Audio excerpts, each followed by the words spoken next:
Alright VC, it's Steve Whitty again, recording another video, which is going to be coming out later in the week. Now this video is slightly different. I'll give you a little bit of background myself. I may have mentioned this before, but I do volunteer in a charity shop on a Saturday afternoon. And one of my duties is to look after the music, and basically how I operate it is I put stuff out. Albums tend to be 99p each, or 3 for £2, or 12-inch singles and 7-inch singles, 49p each, 3 for £1, should we have stock available. But I don't tend to keep albums out for anything more than 4 weeks. We date it when we put them out, basically. Primarily because I think one of the biggest frustrations about charity shops is you walk in there and it's the same albums that are there, and you know they're not going to get rid of. I'm quite mean when it comes to culling records. There are certain artists that I know that are just never going to sell. Basically, what we get as donations tend to be when people have passed on elderly relatives, and it's their collection. And obviously, we're talking about different tastes to what other people have. Yes, you do get some gems there. You get some bargains, which is nice. And yes, I do get a bit of first access to some potentially decent stuff. I won't lie to you on that. But I still make my donation to Oxfam to make sure that they get everything. They get their right for money for it. But what I'm going to show you are examples of records that have gone past the 4 weeks, and I've just given a little bit of something to Oxfam to just take them, basically. Otherwise, they'd just be thrown away. I consider them to be, that might be worth keeping hold of. Give them a try. If they're no good, I can always sling them myself. So, mainly classical. A couple of curious as well. The first one, sort of rescued, this is Bach's Concertos number 4, 5 and 6, the Virtuosi of England, conducted by Arthur Davidson.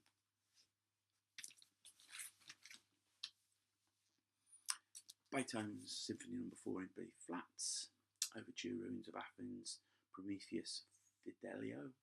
Andre Cloutens conducts the Berlin Philharmonic Orchestra. The thing with classical music is the records tend to be in quite good condition.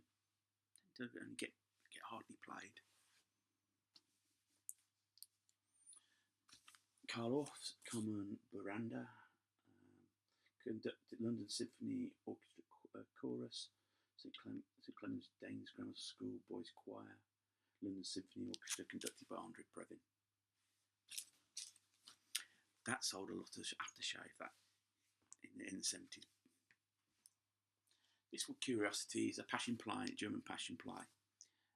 Music plus you get narration in German.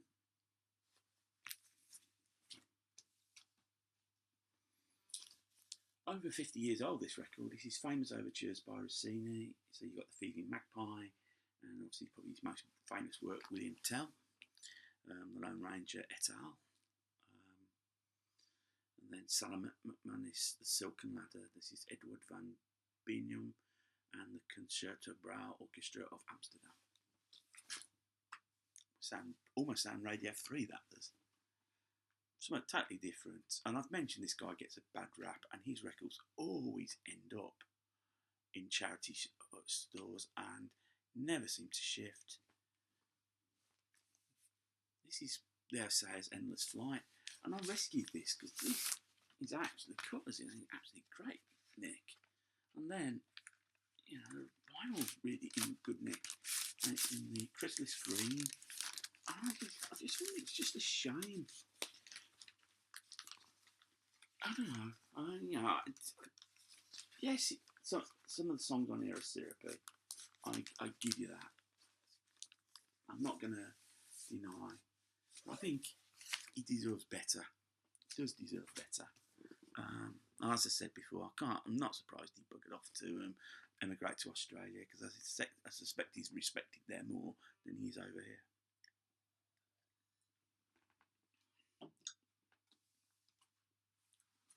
It's Curiosity. This is an album to celebrate 350 years of Bermuda. Released in 1959, you got Hubert Smith and his Coral Islanders. It's on the Bermuda Record Company. I've got a feeling this was picked up by somebody who was lucky to go to Bermuda. You've got here Happy Anniversary, and you've got the lyrics to it on the back. I won't bore you by reading them.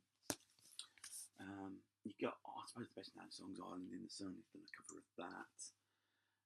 Yeah, it's just a curious album. On Discogs, there's another 4 or 5 other people have got this as well. You know, you sometimes think you might be the only person in the world that's got something. Yeah, others have got it. Yeah.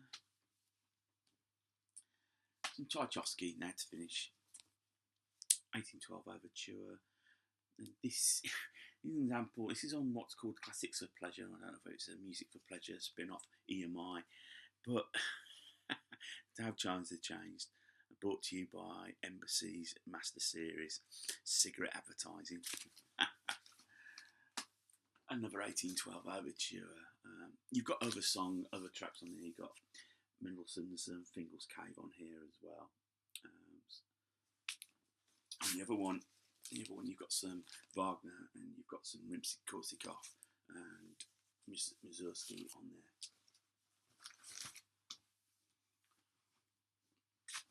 More Tchaikovsky. This is the Symphony No. 6 in B minor, Pathétique.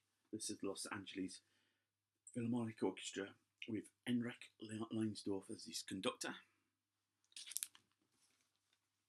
And then finally, you've got Tchaikovsky's Eugene Origin, his highlights. It's his opera.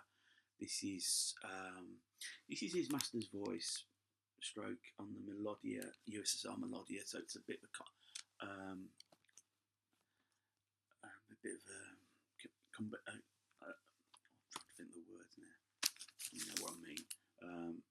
They come together. It's all in Russian. I suspect I'd need to watch it all to really grasp what it's all about.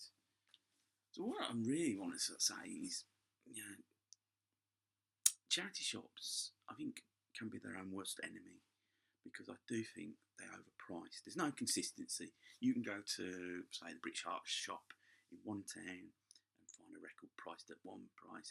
You go to the next town, it's priced at different prices, down purely to the discretion, really down to the manager.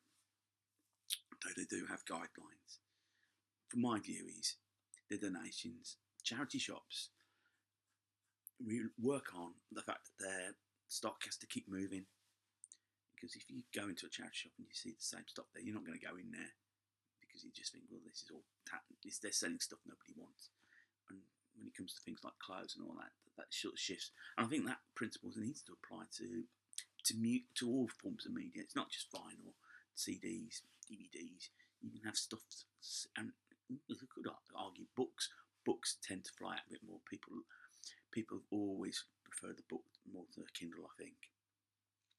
So what I'm saying is, really, I think charity shops just need to be a bit more realistic when it comes to the pricing.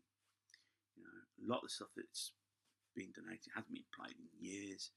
Probably needs a good clean. Admittedly, the facilities to clean records are not there. I think if you're realistic, you can sell. We do quite okay with vinyl, particularly singles. And, you know, if you've got it, people will take a punt. But they're not going to take a punt on something that it's going to cost them an arm and a leg for £1. If it doesn't work, they're not going to be too upset. They know the money's going to a good cause. If you're going to charge a £5 or a £10, they'll expect something that's in pristine condition. So I think that's what some charity shops need to bear in mind. Anyhow, that ends this short video. So take care of yourselves. I'd be interested to hear what you think about the charity shops. Put some comments on the bottom of the video. Click the subscribe button. Thumbs up. So until the next video, VC. Take care of yourselves. Have a good time. Keep smiling.